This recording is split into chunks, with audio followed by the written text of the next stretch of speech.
Bienvenue sur ce nouveau podcast des critiques d'Enzo et aujourd'hui une édition un peu spéciale. En ce mercredi, on va parler des Césars. La cérémonie des Césars a lieu demain sur Canal+, et c'était donc le moment de parler avec vous de ce qui est sorti l'année dernière. On va refaire un petit retour en arrière, on va parler de ce qui est sorti, on va parler de chaque catégorie pour revenir ensemble sur mes pronostics, sur ce que j'ai beaucoup aimé l'année dernière, sur ce que j'ai moins aimé.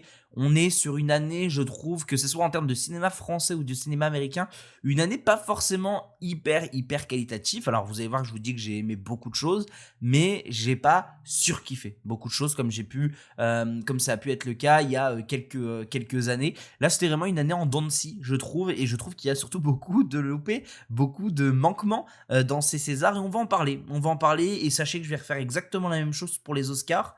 Je vais pronostiquer avec vous, parler des films qui sont sortis. Pour les pronostics, il faut savoir qu'il y a que 3 catégories où j'ai fait aucun pronostic, et voilà, on va le jouer on va le jouer carte sur table. Je n'ai aucune connaissance sur le film, je n'ai jamais entendu parler de ces films-là. C'est mon petit côté négatif dans le cinéma, c'est que tout ce qui est court-métrage par exemple, j'en ai aucune connaissance. Donc autant être clair direct, je ne pronostiquerai pas les catégories des courts-métrages, on va en parler vite fait pour ce côté cité au moins, hein, les courts-métrages, parce que ça reste des œuvres qui sont en plus de ça nommées au César. Mais voilà, et autrement pour les autres catégories, on passerait un peu plus de temps sur certaines catégories, un peu moins de temps sur d'autres, surtout qu'on va se retrouver à parler à peu près des mêmes films très souvent, parce que c'est une cérémonie qui malheureusement a mis dans le placard beaucoup de films. Commençons peut-être par ça, commençons peut-être par les manquants de cette cérémonie. Moi j'ai vraiment des films qui me déçoit de pas les voir dans ces listes. Je suis vraiment déçu de ne pas voir certains films dans cette liste. Je pense à Alpha. Alors, je suis peut-être un des seuls, hein. Je sais que je suis un des seuls avec avec Monsieur Paf à être autant enthousiaste sur Alpha, mais j'ai adoré Alpha. J'ai vraiment beaucoup aimé Alpha, et je comprends même pas que Melissa Boros ne soit pas au moins nommée dans la catégorie révélation de l'année, parce que même si il y a d'autres gros talents, je pense qu'elle avait clairement sa place. Elle a été prénommée, mais elle n'a pas été jusqu'aux nominations, et je trouve qu'elle avait clairement sa place. Donc c'est vrai qu'Alpha pour moi c'est une grosse déception. Il y a Vie privée de Rebecca Zlotowski que j'ai beaucoup aimé, que je comprends pas aussi pourquoi il a été autant boudé, parce que ça reste un très bon film, et il y a des films clairement moins bons dans cette sélection. Coucou l'attachement, qui est je pense un des films que j'ai le plus détesté cette année, enfin l'année dernière du coup, dans le cinéma français. Je comprends pas qu'il soit autant nommé.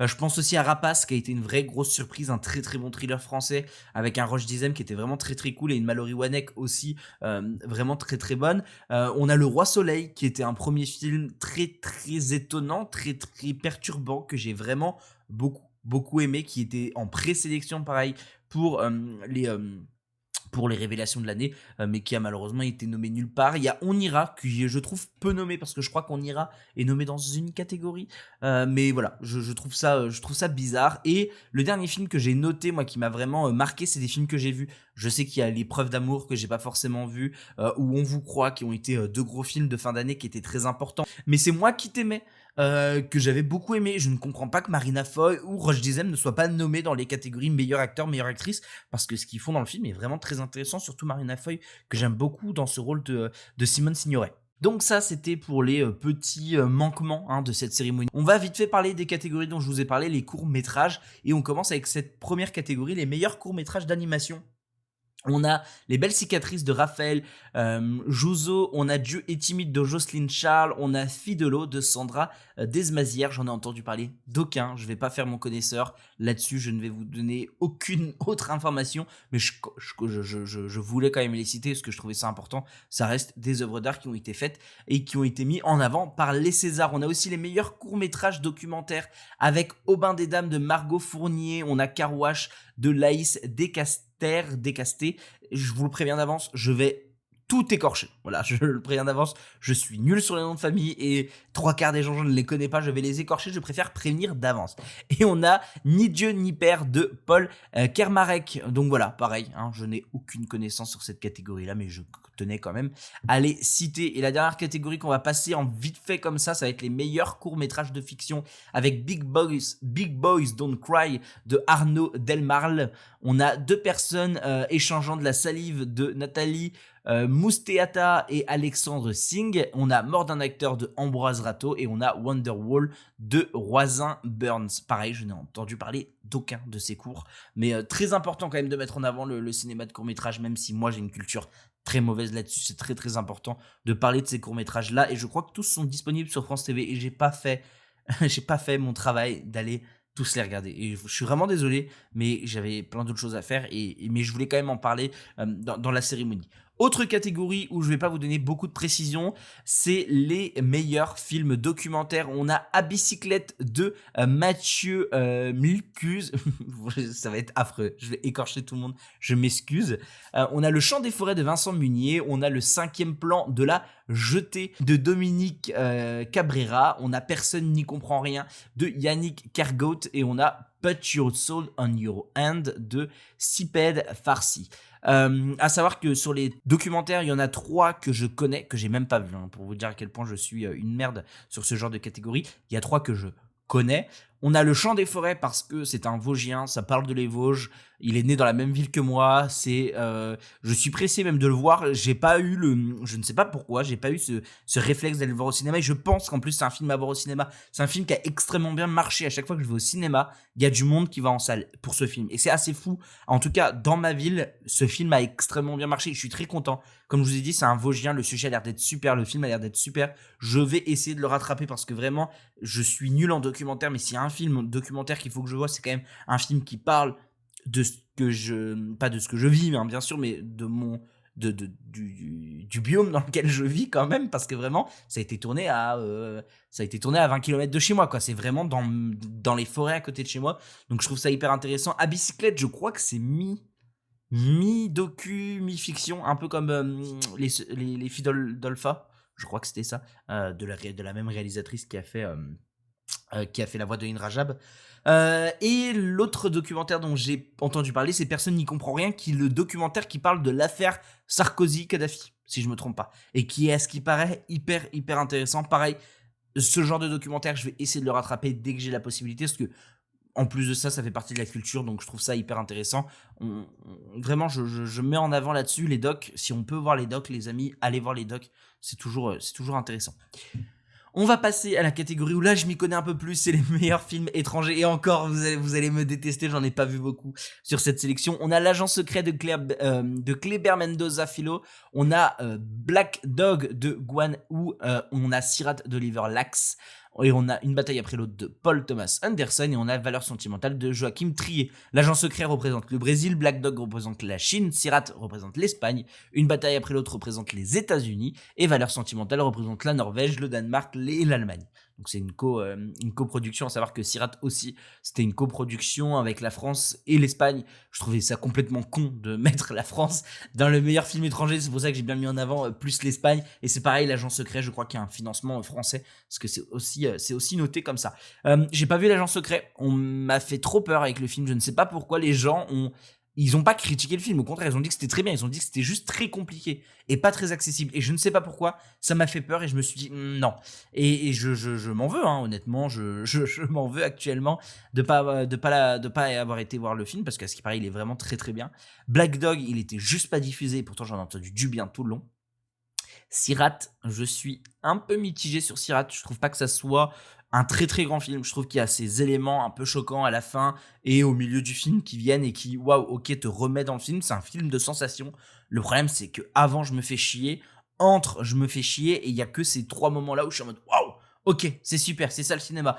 Sauf que le problème, c'est que ça dure ces 3 moments de 5 minutes dans un film de 1h30. Donc vraiment, moi je suis totalement passé à côté du délire Sirat. Mais je comprends ceux qui l'ont vu en salle, surtout au Festival de Cannes. Je l'ai vu en salle aussi, hein, mais ceux qui l'ont pu le voir au Festival de Cannes, c'est tellement plus fort comme expérience. Une bataille après l'autre, j'ai beaucoup aimé, mais on en reviendra quand on parlera des Oscars. Je suis pas le plus grand fan non plus. Après recul, en fait, sur le moment, j'étais en mode waouh, c'était trop bien. Maintenant, par exemple, j'ai vu Marty Suprême. Je préfère largement Marty Suprême à Une bataille après l'autre. Même si je trouve qu'Une bataille après l'autre aborde des sujets hyper cool, a des acteurs hyper cool, je trouve que c'est vraiment le blockbuster américain où des fois on manque un peu de saveur sur certaines choses. C'est pas que je l'aime pas, mais c'est vraiment que j'ai préféré d'autres choses. Et un film qui m'a vraiment marqué, c'est Valeurs sentimentales. Alors je sais qu'il est détruit parce que c'est un film de comment les gens disent, et en vrai ils ont peut-être raison, hein, mais un film de beau un peu, hein, clairement. Et ils ont peut-être raison là-dessus, mais moi Valeurs sentimentales, ça m'a totalement plu, quoi. Ça m'a totalement plu, tout le travail des actrices, tout le travail de l'acteur, tout le travail de l'actrice américaine aussi est super cool. J'ai pas envie de dire les noms parce que je vais tous les écorcher et là, ça me ferait chier, donc voilà. Mais non, j'adore le travail qui est fait, j'adore le travail qui est fait dans Valeurs sentimentales. Je l'ai vu 2 fois, le c'est peut-être le seul problème du film, c'est que la première fois suffisait et je me suis dit: «Ah, j'allais le revoir une deuxième fois avec une pote». Voilà, j'aurais pas dû. La première fois était très, très bien, les émotions marchent plus du tout pareil la seconde fois et c'est un film hem enfin la sensation que j'ai eue la deuxième fois m'a plus paru d'être un film assez classique, malheureusement. Et encore une fois, je préfère largement un Marty Suprême, par exemple, à un Valeurs Sentimentales, qui est quand même un très bon film. Mon pronostic pour ce film, ah oui, du coup, ouais, j'ai totalement oublié le jeu, moi, hein. Le meilleur film documentaire, mon pronostic, c'est Les Chants des Forêts, c'est juste le côté chauvin vosgien, clairement. Et sur celui-ci, le meilleur film étranger, je pense, parce que c'est un film qui a été vraiment très très apprécié par le cinéma français et qu'il a une vraie place dans le cinéma français, rien qu'avec le Festival de Cannes, je mise sur Sirat. La logique serait une bataille après l'autre, mais Oppenheimer était aussi la logique, et fin de compte, c'est le film québécois Simple comme Sylvain qui est reparti avec le prix. Donc en fait, à partir de là, tout est possible, et je pense que c'est soit Sirat, soit Valeurs Sentimentales, mais mon pronostic va sur Sirat. On passe à la prochaine catégorie, c'est les meilleurs films d'animation. On a Amélie et la métaphysique des tubes, réalisé par Maëlys Valade et Liane Chohan. On a Arco, réalisé par Hugo Bienvenu. On a La vie de château, mon enfance à Versailles, de Clémence Madeleine. C'est simple, j'en ai vu qu'un seul. On m'a dit beaucoup de bien sur Amélie et la métaphysique des tubes, je n'ai pas eu le temps de le rattraper. La vie des châteaux, c'est actuellement au cinéma, donc n'hésitez pas à le voir, mais ça me paraissait très enfantin, on va dire ça comme ça. Mais mon gros pronostic, c'est Arco. Je trouve que c'est un film. Alors, je vous ai parlé de La Pampa. Mon vrai film préféré français cette année, c'est Arco. Moi, c'est Arco. Ça a été une claque visuelle, ça a été une claque émotionnelle. Je trouve ça très très fort ce que Hugo Bienvenu fait ici avec son premier long métrage. Le fait de faire ça avec un film d'animation, d'avoir une communication aussi importante aussi, parce que c'est un premier film, mais c'est un film qui est porté par Nathalie Portman en tant que productrice, et donc c'est pas rien en fait. Ça m'a permis de moi voir que ce film existait et de m'intéresser un peu plus, et je suis pas déçu d'avoir vu Arco, quoi. C'est absolument génial, la scène de fin, moi c'est la grosse chialade, vraiment. Arco, c'est mon film français préféré de l'année, donc gros pronostic sur Arco pour ce film d'animation. On va parler ensuite de la catégorie du meilleur son. On a du coup aussi Arco. Si on va éviter de faire trop long et d'écorcher les noms, j'ai mis les noms des personnes qui ont travaillé sur le son par respect, parce que c'est de l'art, on le rappelle, et c'est hyper important. Je ne vais pas faire le truc de tous les citer quand il y a autant de gens, parce qu'autrement, vraiment, je vais assassiner leur nom de famille, et je pense que c'est pas forcément la meilleure chose à faire pour les respecter. Mais pour le meilleur son, on a Arco, on a Le Chant des Forêts, on a Dossier 137, on a Nouvelle Vague, on a Partir un jour. Je comprends pas plein de domination là-dedans, mais bon, j'aime beaucoup le travail du son dans Arco, parce que on est sur quelque chose de très imagé, et du coup le son est hyper important. On doit créer un son, contrairement à un film où on va enregistrer des sons et ensuite on va le mixer et ensuite on peut rajouter du son aussi. Le son de Arco est de la création en fait tout le long, et c'est ça que j'aime beaucoup dans Arco. Vraiment, moi, mes gros favoris là-dessus, c'est Arco et Le Chant des Forêts, parce qu'à ce qui paraît, il y a un vrai gros travail de son aussi sur Le Chant des Forêts qui est mis en avant, donc je l'ai pas vu, mais voilà, je pense qu'ils ont leur chance. Mais parce qu'on parle d'un film musical, parce qu'on parle d'un film où il y a eu un vrai travail, je trouve, au niveau du mixage son. Alors c'est très con, mais moi c'est ça qui m'a le plus surpris, c'est comment intégrer de la musique dans un monde réel, et comment le switch se fait, et comment l'adaptation du son est fait. C'est pour Partir un jour. Pour moi, c'est mon pronostic à moi, et c'est aussi une façon de dire bravo, parce que pour moi, Partir un jour, ils vont pas remporter grand chose, à part peut-être celui-ci qui a le plus de chances de gagner quelque chose. C'est un peu une façon pour moi de dire bravo. Vous avez, enfin, Amélie Bonin, t'as fait un super travail. Toute ton équipe a fait un super travail. Vas-y, prends au moins une statuette, prends au moins, pas une statuette, hein, prends au moins un César, et j'espère que ce sera pour Partir un jour. On a aussi la meilleure musique originale. On a du coup la musique de Arco, on a la musique de Dossier 137, on a la musique de L'étranger, on a la musique de La femme la plus riche du monde, et on a la musique de La petite dernière. Voici à peu près tout ce qu'on verra dans les prochaines catégories. Vous allez voir que c'est généralement la même chose. Arco, bien sûr, j'ai adoré. Dossier 137, j'ai adoré, mais c'est pas la musique originale qui me vient en tête directement. L'étranger, je ne l'ai pas vu. La femme la plus riche du monde, je ne l'ai pas vu. La petite dernière, j'ai beaucoup aimé, mais pareil, c'est pas forcément la musique qui me vient le plus en tête. Pour moi, musique originale, celle qui m'a le plus touché, c'est celle d'Arco, qui est vraiment, vraiment hyper cool. Et comme je l'ai dit, il y a un vrai travail en plus là-dessus, de créer une ambiance sonore grâce à cette musique-là. Et moi, vraiment, j'aime beaucoup la musique de Arco. Passons ensuite sur les effets visuels. On a Chien 51, on a L'homme qui rétrécit, on a L'inconnu de la Grande Arche et on a Nouvelle Vague. Chien 51, c'est pas que c'est moche. Chien 51, c'est que c'est incohérent. Alors ça, je sais pas si... en vrai, je ne sais pas si c'est lié au pôle des effets spéciaux ou non. Pas au pôle P-A-U-L, au pôle P-O-L-E, mais je sais pas si c'est lié à ce pôle-là qu'il y a une incohérence dans les effets spéciaux, mais c'est impossible de te dire, on est 20 ans après, parce que ça se passe en 2050, je crois, on est 20 ans après, il y a tellement de changements, et en fait, un côté de la ville, il va y avoir tel changement, de l'autre côté, on va être en... Ça n'a aucun sens. Enfin, vraiment, la cohérence des effets visuels dans ce putain de film n'a aucun sens, ça me rend fou. Ça, c'est un autre chose. Donc vraiment, Chien 51, ça serait vraiment pour dire, on vous donne quelque chose, parce qu'il y a des gros producteurs derrière, il y a eu beaucoup de bifetons qui ont été... qui ont transité par ce film parce que c'est un film qui a coûté beaucoup d'argent, mais vraiment je ne comprends pas. L'homme qui rétrécit, je les aime beaucoup les effets parce que c'est des effets quasi pratiques, enfin c'est des effets visuels du coup, mais quasi pratiques qui vont jouer sur la taille. J'aime vraiment beaucoup, même s'il y a un petit peu un côté faux, un petit peu un côté surfait aux effets spéciaux de l'homme qui rétrécit. Moi je les aime beaucoup, et si vraiment il y en a un en plus de mon pronostic qui doit repartir avec les effets visuels, c'est L'homme qui rétrécit. Mais pour moi, les effets visuels, c'est pour L'inconnu de la Grande Arche. C'est absolument génial. Ce film est absolument génial. La réalisation est folle. J'aime vraiment beaucoup. Hein. C'est pareil, c'est un de mes films préférés de l'année. L'inconnu de la Grande Arche. Fou, les effets spéciaux sont fous. Donc vraiment, L'inconnu de la Grande Arche, s'il y a bien une personne à récompenser pour ses effets visuels, c'est ça, parce que j'ai vu le making, enfin j'ai vu une partie du making of, en tout cas des images qui sont tournées qui sont passées sur internet. C'est fou quoi, tout a été refait quoi, tout a été refait en images visuelles, tout ce chantier qui avance petit à petit, et en fait c'est fou parce que c'est extrêmement bien fait. Il y a aucun moment où je remets en doute les effets visuels de L'inconnu de la Grande Arche. C'est des effets réalistes qui sont absolument fou malade. Donc vraiment, c'est L'inconnu de la Grande Arche pour moi qui repart. Nouvelle Vague, c'est très subtil, c'est des voitures en arrière-plan, c'est des rues en arrière-plan, c'est vraiment très très subtil. Mais j'ai pas aimé Nouvelle Vague, j'ai vraiment pas aimé Nouvelle Vague.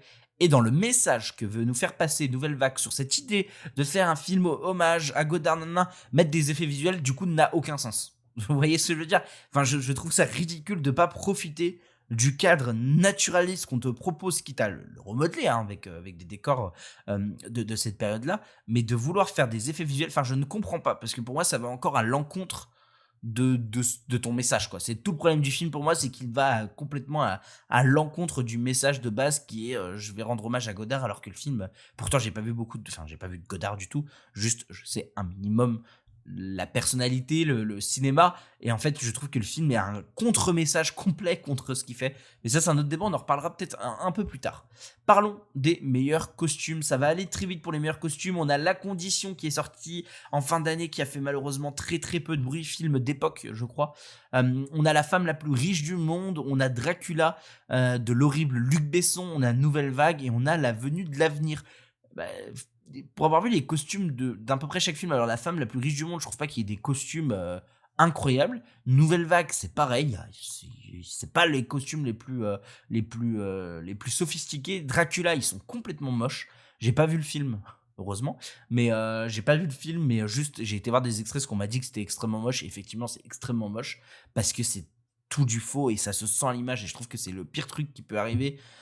Et c'est pas de la faute de la costumière en plus, c'est ça le pire, c'est que c'est pas de la faute de la costumière, parce que ces costumes en eux-mêmes sont jolis, c'est de la faute de la mise en scène, mais c'est quand même fou de mettre en scène ces costumes comme ça. La Condition, j'ai pas pu voir vraiment. Pour moi ça va être L'avenue de l'avenir, j'ai pas vu L'avenue de l'avenir, mais c'est un film d'époque, alors qui mélange époque et, et période actuelle, mais tout va dans la logique de L'avenue de l'avenir. Je doute que Dracula se fasse récompenser cette année, vous voyez. Enfin, je doute que les Césars fassent les mêmes erreurs. Alors, heureusement, c'est dans la seule catégorie, et en vrai, la pauvre costumière, c'est pas de sa faute, ce qui s'est passé avec Luc Besson, mais ça me ferait chier, quand même. Donc bon, pronostic pour L'avenue de l'avenir de mon côté. On va aussi avoir les meilleurs décors. Pour les meilleurs décors, on a Chien 51, du coup, L'inconnu de la Grande Arche, on a Ma mère Dieu et Sylvie Vartan, on a L'avenue de l'avenir, et on a Nouvelle Vague. Et en vrai, je savais pas quoi mettre. Je vais être honnête avec vous, j'ai mis encore l'Inconnu de la Grande Arche parce qu'il y a aussi d'autres décors classiques. Là, on parle pas d'effets spéciaux, on parle vraiment de décors qui sont absolument jolis. C'est très très très très joli. Le travail de mise en scène avec ces décors-là, enfin, comment les acteurs évoluent dans les décors est vraiment très très joli. Les autres films m'ont pas marqué. Là, je les ai vus tous à part La Venue de l'Avenir. Mais alors, Nouvelle Vague en termes de décors, bah, pas marqué. Chien 51, pas marqué. Ma mère et Joe et Sylvie Vartan, pas vraiment marqué. Donc voilà pourquoi mon pronostic s'arrête sur l'inconnu de la Grande Arche. Là, c'est pour moi le vol, le vol complètement. Meilleure photographie. Où est l'inconnu de la Grande Arche? Où est la meilleure photographie de l'année, voire la meilleure photographie depuis 10 ans dans le cinéma français? Sincèrement, je pèse mes mots.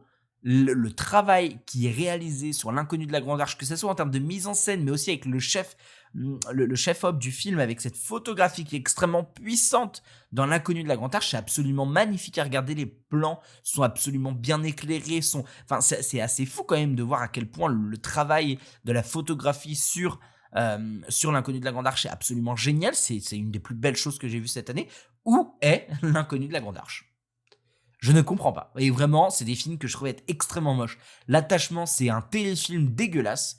Dossier 137, c'est une belle photographie, mais c'est très naturel en fait. Il y a pas de photographie appuyée, il n'y a pas quelque chose qui va vraiment changer. L'englouti, je l'ai pas vu, mais la photographie se veut être un peu plus appuyée. L'étranger, bah, c'est le noir et blanc qui fait tout quoi, honnêtement. Et Nouvelle Vague, bon bah même avec le noir et blanc, c'est pas très joli. Mais pareil, l'étranger, je l'ai pas vu, juste des images que j'ai vues, c'est vrai que ça a une belle gueule. L'étranger, pour le coup, c'est peut-être un truc qu'on peut sauver du film L'étranger, de ce que j'ai compris. C'est la gueule du film. Et clairement, mon pronostic va sur l'étranger, mais je ne comprends toujours pas pourquoi l'inconnu de la Grande Arche n'est pas là. Peut-être pour laisser la place et pour laisser l'étranger avoir un César. On a le meilleur montage et pour moi, il n'y a aucun doute sur le gagnant pour celle-ci. On a 13 jours, 13 nuits, on a l'attachement, on a Dossier 137, on a Nouvelle Vague et on a la petite dernière. Il n'y a aucun doute sur le fait que ce sera Dossier 137. Pour moi, c'est mon pronostic, c'est le meilleur montage. C'est fou comment le film passe à une vitesse parce que le montage est tellement bien rythmé. Ça peut être vite décontenançant parce on passe d'un perso à un autre, on va passer d'un interrogatoire à un autre avec des coupures ou en pleine question. Donc elle va poser une question, l'interrogatoire va se couper, ça va être la réponse d'un autre, mais pas forcément la même question. Enfin, c'est extrêmement bien fait. Le montage est extrêmement bien ficelé, tout est ficelé, tout tient, et c'est ça qui est hyper intéressant. Si je devrais donner un second pronostic de backup, on va dire, sachant que j'ai tout vu à part 13 jours, 13 nuits. Le second pronostic de backup, ça serait la petite dernière qui a aussi un montage très intéressant, surtout dans le séquençage de plans où on va avoir des plans qui vont s'enchaîner de plus en plus. Moi j'adore le montage de la petite dernière sur le fait qu'au début, la religion et sa sexualité va être à l'opposé visuellement au niveau du montage. Les scènes ne vont pas s'enchaîner forcément scènes de religion, scènes de sexualité. Ça va juste évoluer petit à petit, mais c'est assez séparé. Puis plus le film avance, plus les scènes se rapprochent, jusqu'à un moment où elle ken avec une meuf, et 2 secondes après, il y a un plan d'une mosquée. Et là, je suis en mode, ok, waouh. Et en fait, petit à petit dans le film, on arrive à ces plans-là. Et en fait, d'avoir un plan qui coupe avec une meuf, je crois, une meuf en porte-jartel ou un truc comme ça, ou en tout cas une scène de sexe qui se passe, et hop, ça cut mosquée. Et je suis en mode, waouh, ok, là, si elle veut nous montrer la séparation entre les deux, enfin, elle peut pas mieux le faire, quoi. Et c'est ce que le film raconte tout le long avec son montage. Donc, le montage de la petite dernière est quand même très, très, très intéressant. Ensuite, on va avoir la meilleure adaptation. La meilleure adaptation, on a l'attachement avec entre autres Karine Tardieu qui est la réalisatrice. On a l'inconnu de la Grande Arche adapté par Stéphane de Moustier et on a la petite dernière adaptée par Afia Herzi. Pour le coup, mon pronostic ici va sur Afia Herzi. Pour la petite dernière, j'ai pu voir le film en avant-première avec la présence d'Afia Herzi et de Fatima Das. C'était pour l'occasion, il y avait un événement qui s'appelait le livre sur la place ou un truc comme ça à Nancy. Et du coup, il y avait Fatima Das qui était là, ils en ont profité pour faire l'avant-première avec Afia Herzi. C'était très intéressant. C'était très intéressant parce qu'ils ont parlé de l'adaptation, comment ils ont fait comment ils ont adapté, comment ils ont essayé de rester fidèles tout en comment on peut dire ça, tout en réussissant à l'adapter au cinéma, parce qu'en fait c'est bien beau de prendre un film et être fidèle, c'est pas forcément très bien au cinéma. Elle parlait aussi du côté d'adaptation au niveau du cadeau de fin, de cette histoire de faire un non coming out, qu'en fait c'est pas un film sur le coming out, c'est un film qui parle juste de comment vivre avec ces deux choses, la religion et sa sexualité lesbienne. C'est pas un film qui parle de coming out. J'ai vu ça passer par rapport à Régé, et j'aime plutôt bien Régé, je suis plutôt d'accord avec lui sur plein de choses, et j'aime bien, moi, voir Régé parler de cinéma. Par contre, là, ouais, j'étais pas du tout d'accord avec lui. Quand il parle de coming out, c'est un film qui parle tout sauf de coming out. Et c'était ce qu'Afserzi et Fatima Das avaient dit lors de l'avant-première, c'est que c'est un film qui ne parle pas de coming out. Et c'était comment réussir à retransmettre ça vis-à-vis du livre et vis-à-vis de cette adaptation. Et Fatima Das, c'est en plus de ça une autrice qui a fait beaucoup parler d'elle dernièrement quand elle a sorti La Petite Dernière. Donc, sincèrement, je pense qu'FCRZ va repartir avec ce César de la meilleure adaptation, et ça serait totalement mérité pour FCRZ qui a fait un excellent film, et ça serait une façon aussi de le récompenser, parce que malheureusement je pense pas que La Petite Dernière va prendre beaucoup de prix. On va parler aussi du meilleur scénario original, du coup, et au niveau du meilleur scénario original, on a Dossier 137 de Dominique Moll, adapté avec Gilles Marchand. On a Nino, adapté par Pauline Loquès. On a Nouvelle Vague, adapté par Holly Gent et Vince Palmo. On a Un ours dans le Jura, adapté par Franck Dubosc et Sarah Kabinski. Et on a Un simple accident, adapté par Jafar Panahi. Oui, le film est produit par la France. Je ne comprends pas ce que fait Jafar Panahi ici. Et sincèrement, je vous le dis, j'aime bien le film. Je suis pas un très grand fan du film. Moi, c'est surtout la fin qui me marque. J'ai souvenir surtout de lutter pour pas m'endormir pendant le film. Mais moi, c'est surtout la fin qui me marque dans Un simple accident. Pourquoi vous êtes là, quoi? Sincèrement, et je suis en mode, il va prendre des prix qu'il ne mérite pas, et j'espère que sincèrement, on verra plus tard qu'il y est encore nommé, j'espère juste qu'il y sera pas. On a Franck Dubosc avec Kaminski qui est juste ici par rapport au sketch de l'année dernière et tout. Moi, je trouve que c'est une belle revanche de la part de Franck Dubosc. J'ai toujours pas vu le film, mais je vais le découvrir dès que je peux. Dossier 137, moi j'adore. Nino, j'adore Nino. J'aime vraiment beaucoup Nino. Et Nouvelle Vague, j'aime un peu moins. Très compliqué de parler de scénario original sur Nouvelle Vague qui reprend la réalité d'un tournage. C'est très bizarre quand même, hein, leur classement, je trouve, au César. Je vais être honnête avec vous, je viens de voir ça. J'avais mis Dossier 137, et en vrai, j'aime tellement le film, et j'ai peur qu'il n'ait pas grand-chose. Donc mon pronostic va aller sur Nino, parce que Nino, c'est vraiment très bien, et en termes de scénario, c'est très très intelligent. Un peu trop de surenchère à certains moments, mais ça fait partie du jeu. Par contre, c'est très très intelligent. Oui, Dossier 137, c'est très très bien au niveau du scénario, mais en fait, dans mes pronostics, Dossier 137 va tout prendre. En tout cas, va prendre beaucoup de choses. Donc bon, c'était l'occasion ici de récompenser Nino, qui est vraiment un excellent film. Parlons des révélations masculines. On a Idir Azougli de Météor, on a Saïd El Alami de La Pampa, on a Félix Lefebvre de L'épreuve du feu, on a Guillaume Marbeck de Nouvelle Vague, et on a Théodore Pellerin de Nino. Et s'il y a bien un autre film que Nino va prendre, c'est cette révélation masculine. Théodore Pellerin est un acteur absolument fantastique. Il y a un avenir, un boulevard devant lui qui est assez fou, surtout qu'il est en train de vraiment devenir un événement. Je crois qu'il va tourner en anglais, qu'il a déjà tourné en anglais, dans un film de gros réalisateur, j'ai plus le nom, mais je crois que c'est vraiment un gros truc. Et il est trop fort, il est absolument trop fort, il a une façon de jouer qui est absolument géniale, et en vrai j'aime beaucoup aimer La Pampa, hein, c'est ce que je vous ai dit. Saïd El Alami sera mon second choix si Saïd El Alami gagne, je serai extrêmement content. Mais alors Théodore Pellerin, waouh, c'est fou ce qu'il a fait, quoi. Pour moi, c'est un vrai petit ovni dans le cinéma français, et ça va aller très très loin. Théodore Pellerin, c'est quelque chose de très très fort. On va parler aussi des révélations féminines de l'année, et là vous allez voir, c'est là où je pêche, hein. On a Manon Clavel dans Kika, on a Suzanne Lindon dans L'Avenue de l'Avenir, on a Nadia Meliti dans La Petite Dernière, on a Camille Rutherford dans Jane Austen a gâché ma vie, et on a Enja Verdo Rosa dans L'épreuve du feu. Je n'ai pas vu L'épreuve du feu, je n'ai pas vu Jane Austen a gâché ma vie, j'ai pas vu L'Avenue de l'Avenir, j'ai pas vu Kika. C'est simple, j'ai vu qu'un film, c'est La Petite Dernière ici, et je ne vois pas comment Nadia Meliti peut prendre le prix à Cannes et pas le prendre ici, sachant que c'est une amatrice, hein, qu'elle a jamais voulu, enfin qu'elle a pas d'études d'actrice, je crois. Elle a rien fait pour devenir actrice, que c'était un casting sauvage, je crois, et qu'elle se retrouve là. C'est une folie, c'est une grosse folie. Et Nadja Meliti est vraiment une excellente actrice dans La Petite Dernière. Encore une fois, ce serait une façon de remercier La Petite Dernière qui malheureusement va pas prendre grand chose dans la suite de la cérémonie. Là, l'autre catégorie, ensuite, c'est le meilleur acteur second rôle. Et alors là, c'est ridicule. C'est ridicule. On a Swan Arlo dans L'inconnu de la Grande Arche. On a Xavier Dolan dans L'inconnu de la Grande Arche. On a Michel Faux qui est là 3 minutes dans le film de L'inconnu de la Grande Arche. On a Pierre Lotin dans L'étranger. Et on a Raphaël Personnaz dans La femme la plus riche du monde. J'ai pas vu L'étranger, j'ai pas vu La femme la plus riche du monde. Par contre, j'ai vu L'inconnu de la Grande Arche. Donc j'ai vu 3 candidats sur 2. Je pense que c'est L'inconnu de la Grande Arche. Autrement, c'est un peu ridicule de nommer autant de gens sans que ça soit eux. Maintenant, lequel? Je pense que c'est Swan Arlo. Je trouve que Swan Arlo est le plus intéressant dans L'inconnu de la Grande Arche. Et encore, je trouve pas que ce soit des rôles secondaires extrêmement forts. Par exemple, on en parlait avant, mais je trouve que Roche Dizem dans Rapace est très très bien. Il aurait été super dans cette catégorie-là. Ou même Roche Dizem, encore une fois, dans Moi qui t'aimais. Je sais pas si on peut le considérer comme secondaire ou non. J'ai plus l'impression que c'est quand même Simone Signoret qui est mis en avant dans le film, enfin Marina Foy dans le personnage de Simone Signoret, mais Roche Dizem, Roche Dizem cette année était vraiment super quoi.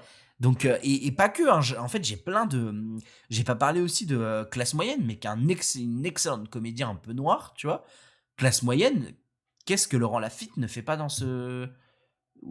dans cette catégorie, enfin c'est que des trucs comme ça où je suis en mode je ne comprends pas, je ne comprends pas. Je ne comprends pas. Cette catégorie me désespère et vraiment me bloque, quoi. Je ne comprends pas. Meilleure actrice second rôle, on a Jeanne Balibar pour Nino, on a Dominique Blanc pour Partir un jour, on a Marina Foy pour La femme la plus riche du monde, on a Park Ji-min pour La petite dernière, on a Vima Laponce pour L'attachement. J'adore Vima Laponce, mais vraiment L'attachement c'est nul. Je le répète haut et fort, je trouve ça nul à chier L'attachement. Je trouve que c'est un film qui part dans tous les sens alors qu'il y a une direction extrêmement bien, extrêmement intéressante. La réalisation ne suit pas du tout, vraiment, j'aime pas L'attachement. Donc vraiment, Vima Laponce, non. Park Ji-min, c'est chouette, mais c'est trop peu présent et c'est pas le perso le plus intéressant. Jeanne Balibar, je ne sais pas pourquoi c'est elle qui est nommée pour Nino. Parce qu'en fait, j'ai une actrice à la fin, j'ai plus son nom, je suis désolé, mais qui va être la dernière personne que Nino rencontre. Elle est absolument géniale. Et elle est là 15 minutes dans le film, et c'est 15 minutes où elle est absolument géniale. Et je ne comprends pas pourquoi elle n'est pas nommée dans cette catégorie-là à la place de Jeanne Balibar, ou en plus, hein, parce que bon, ils l'ont fait pour L'inconnu de la Grande Arche. Donc je vois pas pourquoi ils le feraient pas pour Nino. Marina Foy, je l'ai pas vu du coup dans La femme la plus riche du monde, mais pour moi, ce sera Dominique Blanc. J'adore Dominique Blanc. J'ai vu en plus cette année Marguerite. C'est ça le nom du film? Princesse Marguerite? C'est fou, j'ai totalement perdu le nom. Ce film sur une princesse avec Isabelle Adjani. Il y a Dominique Blanc qui joue un rôle secondaire qui est absolument folle dans le film. Et Dominique Blanc d'en Partir un jour, je pense que c'est la meilleure récompense qu'on peut lui faire. La meilleure récompense pour le film, meilleure récompense pour Dominique Blanc qui est une légende du cinéma. Donc pour moi, ça serait le choix le plus logique et le plus beau aussi dans l'idée, parce que bien sûr, ça reste une cérémonie politique dans le sens on remercie les gens grâce à cette cérémonie là, donc il faut aussi le noter. Donc vraiment Dominique Blanc pour moi c'est le futur, en tout cas c'est celle qui gagnera la meilleure actrice second rôle. On va passer du coup à la catégorie meilleur acteur. On a Klaus Bang dans L'inconnu de la Grande Arche, on a Bastien Bouillon dans Partir un jour, on a Laurent Lafitte dans La femme la plus riche du monde, on a Pio Marmaille dans L'attachement, et on a Benjamin Voisin dans L'étranger. Je pense sincèrement que Pio Marmaille va gagner. Je pense que Pio Marmaille va gagner. La catégorie est extrêmement faible, je trouve. Enfin, wow, c'est pas des rôles très marquants, quoi. Enfin, je trouve pas que ça soit des acteurs qui ont transcendé l'écran. Mais maintenant, si je réfléchis à qui a transcendé l'écran dans le cinéma français cette année, bah j'en ai plus beaucoup, quoi. J'aime beaucoup Bastien Bouillon. J'aime beaucoup Partir un jour. Mon pronostic va sur Bastien Bouillon et Partir un jour. Je pense pas que ce sera ça. À la limite, c'est Klaus Bang parce qu'il arrive comme ça un peu de nulle part. Il joue en français en plus dans un film qui est extrêmement bon. Et c'est vrai qu'il est très très bon dans ce rôle-là. Soit c'est Pio Marmaille parce que l'Académie des Césars l'aime bien, que le film a quand même fait un peu de bruit et qu'il est un peu touchant dans le film, même si le film est nul. Voilà. Autrement, c'est Benjamin Voisin, mais je comprends pas parce que L'étranger s'est fait détruire partout, donc je doute. Mais catégorie très compliquée, le pronostic va sur Bastien Bouillon.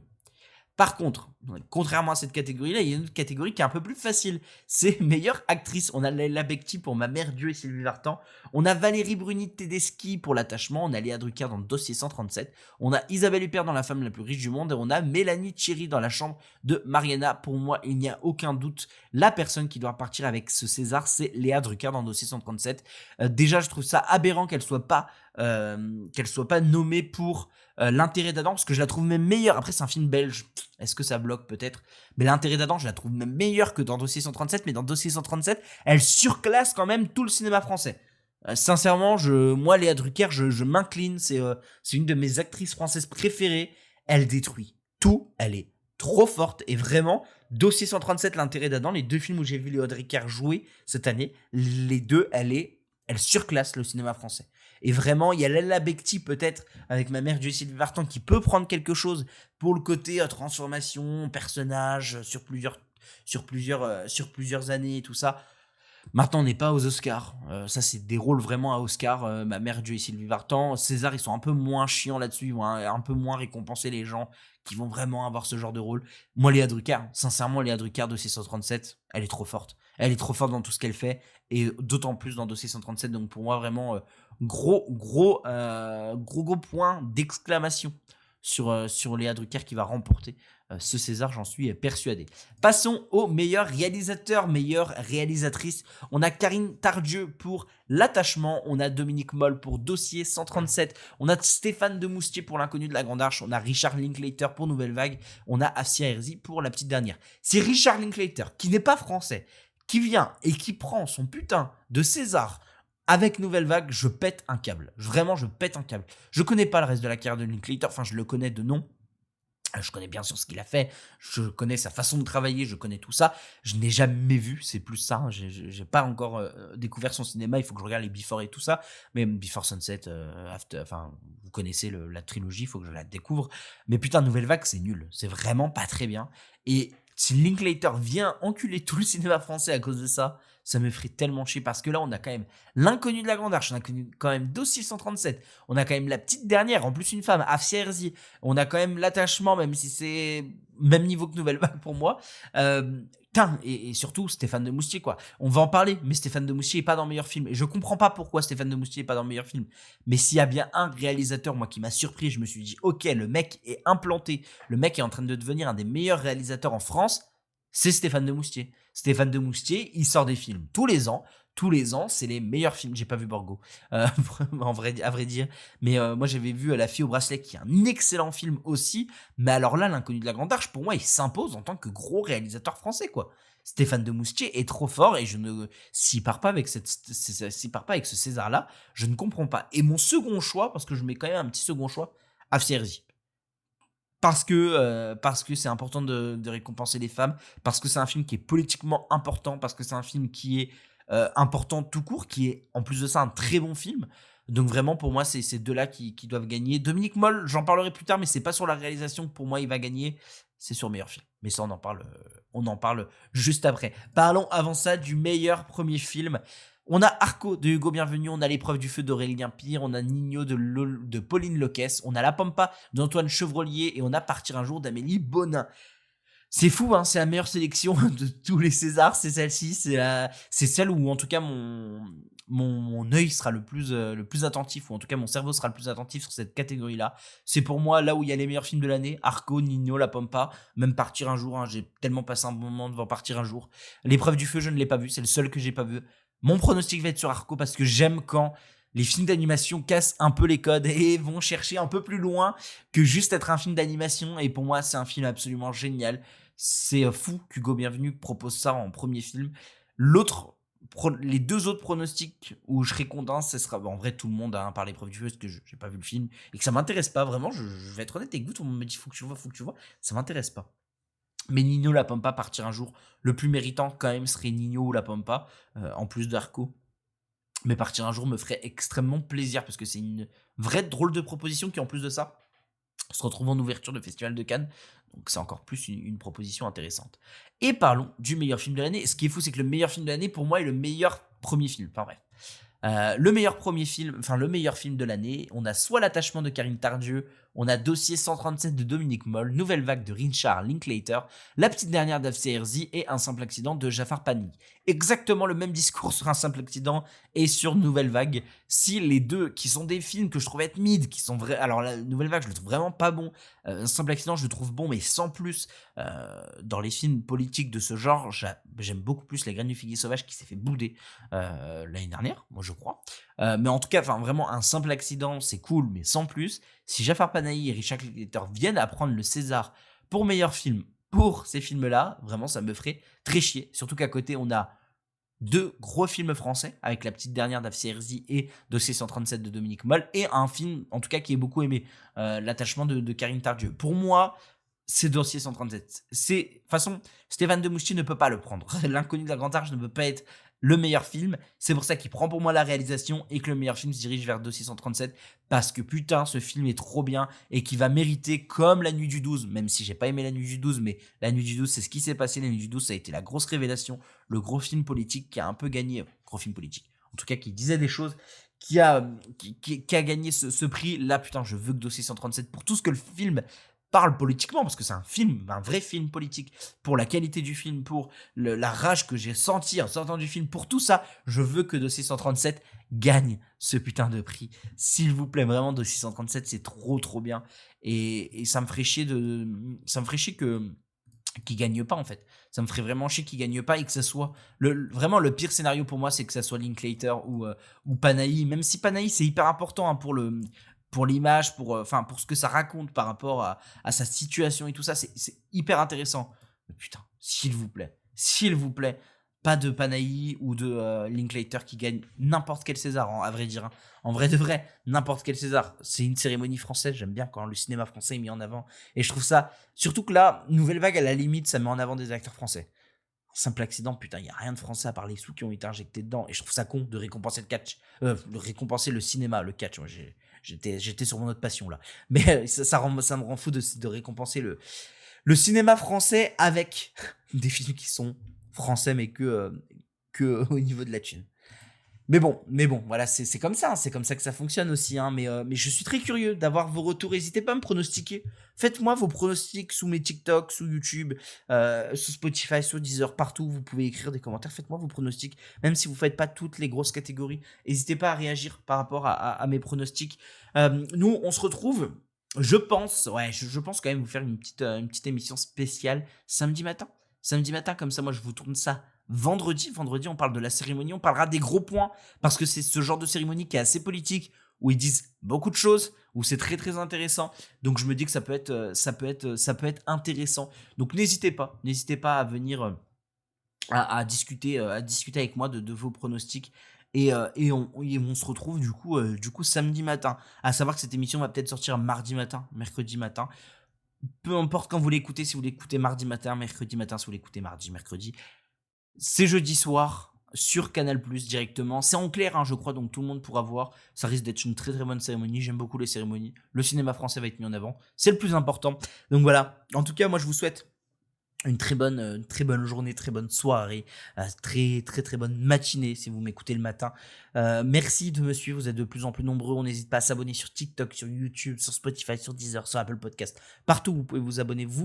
N'hésitez pas à partager, parce que c'est très important de partager à vos potes fans de cinéma ce petit podcast qui est toujours intéressant. Et n'hésitez juste pas à lâcher un petit commentaire, à lâcher un petit like, à essayer de me soutenir, que ce soit sur TikTok, sur YouTube ou sur les plateformes de podcast. Merci à vous, on se retrouve samedi matin, on se retrouvera aussi lundi matin pour parler du cinéma, des films que j'ai vus cette semaine. Merci à tous et on se retrouve samedi.